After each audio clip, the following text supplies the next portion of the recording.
Hello मेरे छोटे भाइयों बहनों, कैसे हो आप लोग। कल वाली वीडियो देखी हमारी? किस टॉपिक पे थी? हमारी उस पे थी ना, आरएलवीपी पे, relative lowering in vapour pressure. उसके अंदर हमने क्या करा, उसके थोड़े बहुत न्यूमेरिकल्स करे थे। एक दो उसके जो फॉर्मूले बचे थे, जो उससे हमने मास के साथ निकाला, उसके मोलैलिटी के साथ उसका फॉर्मूला निकाला, वो सब हमारा था, हमने वो कंप्लीट करा है ना। तो आरएलवीपी हमारा फिनिश हो चुका है। तो आज हमें क्या करना है, नया टॉपिक है हमारा एलिवेशन इन बॉइलिंग पॉइंट। ठीक है, हमारा नया टॉपिक क्या है, उसका नाम क्या है, एलिवेशन इन बॉइलिंग पॉइंट। सो ये जो टॉपिक है, इसके अंदर पता है क्या होता है। पहली चीज़ आती है बॉइलिंग पॉइंट हमारी। क्या आता है हमारे पास पहले? Boiling point. बॉइलिंग पॉइंट क्या होता है? व्हेन इंटरनल प्रेशर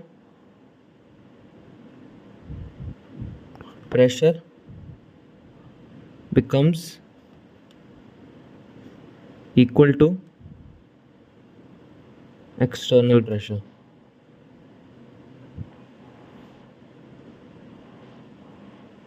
क्या होता है जब इंटरनल प्रेशर और एक्सटर्नल प्रेशर क्या होता है, इक्वल। ठीक है, तो इसको क्या बोलते हैं हम, बॉइलिंग पॉइंट। और बॉइलिंग पॉइंट के अंदर क्या होता है, जो एटमॉस्फेरिक प्रेशर होता है ना, atmospheric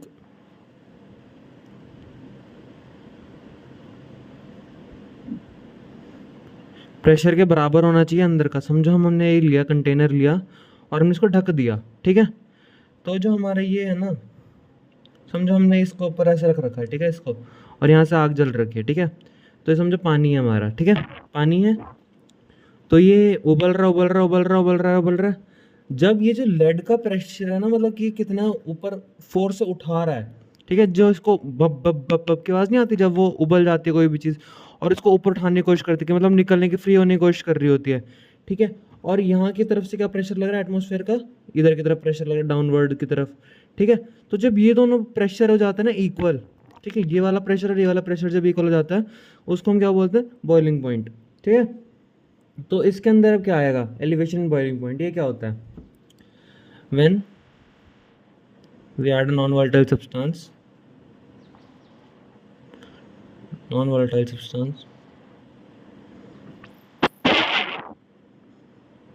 there is a elevation in boiling point. ठीक है, इसका मतलब क्या हुआ कि अगर हम कोई भी नॉन वोलेटाइल सब्सटेंस मिलाते हैं तो उसके अंदर एक एलिवेशन आती है बॉइलिंग पॉइंट के अंदर। अब इसका रीज़न समझो। ठीक है, उसका रीज़न क्या होता है, तो समझो हमने क्या डाला, कोई भी चीज़ हमने डाला, एक सब्सटेंस हमने लिया नॉर्मल, हमने जब लिया एक लेड के अंदर, हमने लेड के अंदर क्या ले लिया, एक सब्सटेंस ए। ठीक है, हमने समझो पानी ले लिया यार, ज़्यादा कुछ नहीं। ठीक है, तो हमने क्या करा, एक तो ए लिया हमने। ठीक है, ए के अंदर हमने क्या करा, पहले हमारे पास ए प्योर था। ठीक है, और हमने इसको ढक दिया। ठीक है, और फिर इसके क्या हुआ, वेपर्स बने इसके, नॉर्मल वेपर जैसे बनते हैं, बने बने बने बने बने। फिर इसके अंदर, ए के अंदर हमने क्या कर दिया, मिक्स बी को। ठीक है, जो था नॉन वोलेटाइल सब्सटेंस। एक मिनट, तो हमने जो बी है उसको मिक्स करा ए के अंदर, ए प्लस बी है, मिक्स है इसके अंदर। ठीक है, मैं बताने के लिए लिख रहा हूँ, वैसे लिखते नहीं है। ठीक है, दिखा देना कि नॉन वोलेटाइल मिक्स कर दिया इसके अंदर। ठीक है, और हमने नीचे से लगा रखी आग। ठीक है, तो इसके अंदर क्या होगा, देखो, जैसे हमने आरएलवीपी के अंदर पढ़ा था, सेम रीज़न है, ज़्यादा कोई बड़ी बात नहीं है, कोई तोप नहीं है इसमें भी। ठीक है, तो इसके अंदर क्या था कि जब हमने नॉन वोलेटाइल सब्सटेंस डाला, तो हमने क्या पढ़ा था उसके अंदर कि वो एक क्या कर लेता है, लेयर बना लेता है। ठीक है, समझो हमारा नॉन वोलेटाइल की लेयर है ऊपर टॉप पे। ठीक है, अगर नॉन वोलेटाइल की ये लेयर है हमारे पास, लेयर है, तो क्या करेगी वो, यहाँ से थोड़ा प्रेशर निकल गया, यहाँ से निकल गया, यहाँ से निकल गया, यहाँ से थोड़े से थोड़े थोड़े थोड़े करके वेपर्स यहाँ से निकल गए। ठीक है, इसके अंदर ज़्यादा वेपर्स हैं या फिर इसके अंदर ज़्यादा वेपर्स हैं, मुझे बताओ। ठीक है, तो अगर कोई भी चीज़ अगर इसके सरफेस के ऊपर आ गई ना, तो क्या करेगी, ना तो खुद उड़ेगी, ना वो किसी और को उड़ने देगी। ठीक है, तो इसका मतलब क्या हो जाएगा, जो उसका बॉइलिंग पॉइंट है ना, उसके अंदर एक चेंज आएगा। ठीक है, चेंज का मतलब क्या होगा, उसके बॉइलिंग पॉइंट के अंदर फर्क आएगा। ठीक है, तो elevation boiling point because non volatile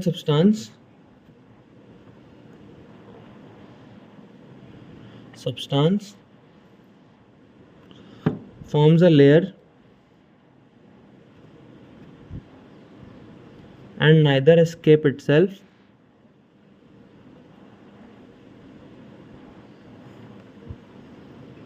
nor allow the other one to escape। ठीक है, इतनी बात क्लियर हो गई। इसका मतलब क्या होगा कि जो हमारा वो है, कोई भी नॉन वोलेटाइल सब्सटेंस है ना, तो वो खुद उड़ेगा।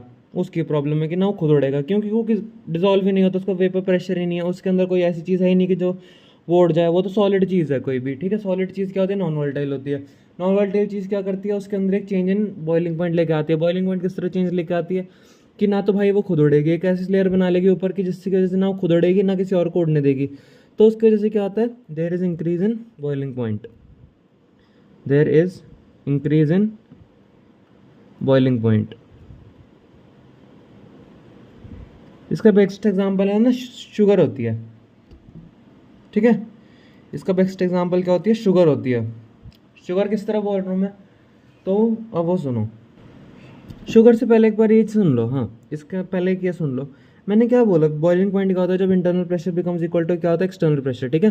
तो हमने क्या बोला कि there is a change in boiling point, ठीक है। क्यों ऐसा क्यों होगा, क्योंकि जो हमारे वेपर्स हैं, है ना, वेपर्स हैं, अगर वो कम क्वांटिटी में बन रहे हैं, इसका मतलब क्या होगा, जो इंटरनल प्रेशर है, एक्सटर्नल प्रेशर है, उसको इक्वल करने के लिए जो प्रेशर लगेगा वो थोड़ा सा और हाई लगेगा। उसका मतलब क्या होगा, हमारे पास जो बॉइलिंग पॉइंट है वो ज़्यादा हाई होगा। ये बात क्लियर हो गई। अब आते हैं एग्जांपल चीनी वाले एग्जांपल पे। चीनी का एग्जांपल किस तरह लेते हैं हम, समझो हमने कोई भी शुगर ली हमने, ठीक है। तो अगर हम उसे चाशनी बनाते हैं, ठीक है, तो उस टाइम क्या होता है, नॉन वोलेटाइल चीज़ है कोई भी, है ना। तो जैसे हमने उसके अंदर डाली वो, तो वो क्या करती है, एक सरफेस बना लेती है उसके ऊपर, मतलब एक चिपचिपा सब्सटेंस, जैसे चाशनी होती है हमारी चिपचिपी होती है, हम उसका बॉइलिंग पॉइंट बहुत ज़्यादा हाई होता है, ठीक है। उसका बॉइलिंग पॉइंट क्यों हाई होता है, क्योंकि नॉन वोलेटाइल सब्सटेंस है ना। ना तो खुद उड़ेगी ना किसी और को उड़ने देगी सामने वाले को।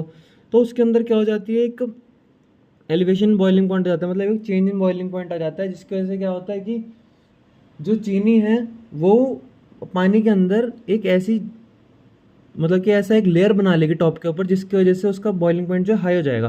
क्यों, क्योंकि उसका जो बॉइलिंग पॉइंट है उसका जो एफर्ट्स हैं वो ज़्यादा लगेंगे एज़ कम्पेयर टू नॉर्मल। क्यों, क्योंकि उसको ज़्यादा एफर्ट्स लगाने पड़ेंगे कि मुझे बाहर उड़ने के लिए ज़्यादा एफर्ट्स लगाने पड़ेंगे एज़ कम्पेयर टू जब वो नॉर्मल था, तो उसके कंपेयर में ज़्यादा लगाने पड़ेंगे एफर्ट्स, है ना। तो उस चक्कर में जो हमारी चाशनी होती है उसका जो बॉइलिंग पॉइंट होता है, समझो हमारा अगर नॉर्मल बॉइलिंग पॉइंट है 100 डिग्री सेल्सियस वाटर का, तो वो पहुंच जाता है 120 डिग्री सेल्सियस, 100 डिग्री से 110 डिग्री सेल्सियस, ऐसे पहुंच जाएगा, है ना। मतलब कि एक फ़र्क आ जाता है बॉइलिंग पॉइंट के अंदर, ठीक है। तो इसका मैंने ग्राफ पढ़ते हैं अब इसका ना ग्राफ देखना, ठीक है। इसका ग्राफ देखना किस तरह बनेगा, समझो हमने ये लिया, ठीक है, ये हमने लिया, ये है, ठीक है। यहाँ से ये सॉल्वेंट का ग्राफ होगा, ठीक है, सॉल्वेंट, ठीक है।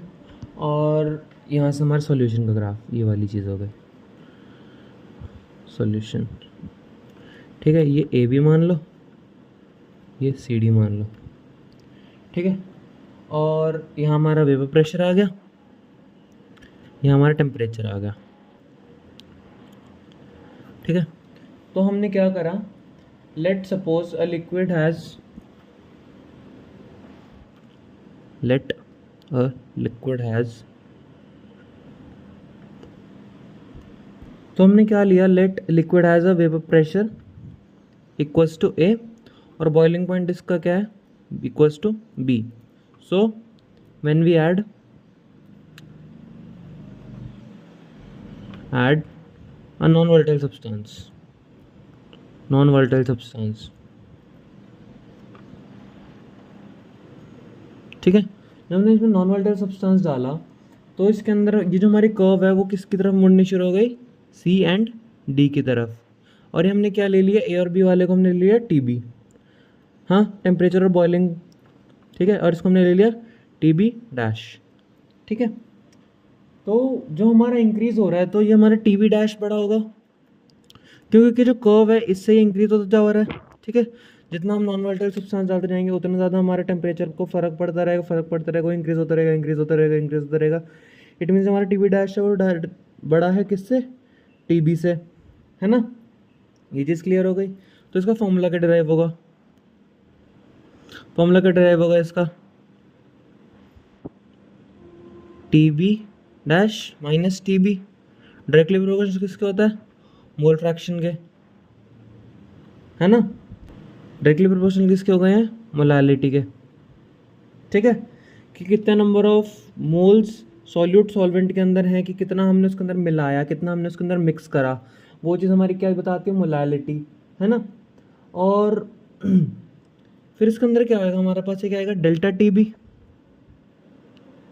Is equals to K B, boiling point constant आ गया हमारे पास, इंटू एम, ठीक है। हमने इसके अंदर मोलालिटी ही क्यों ली, ठीक है, हमने मोल फ्रैक्शन क्यों नहीं ली इसके अंदर, ये क्वेश्चन आता है। इसके अंदर हम मोलालिटी इसलिए ली क्योंकि हमें सॉल्यूट,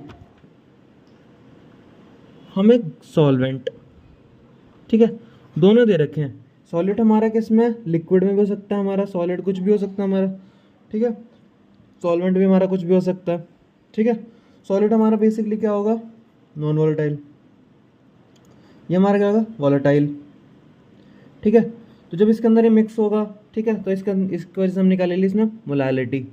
इतनी बात क्लियर हो गई। और इसका एक और नाम होता है इबोलियोस्कोपिक कांस्टेंट, इबोलियोस्कोपिक कांस्टेंट।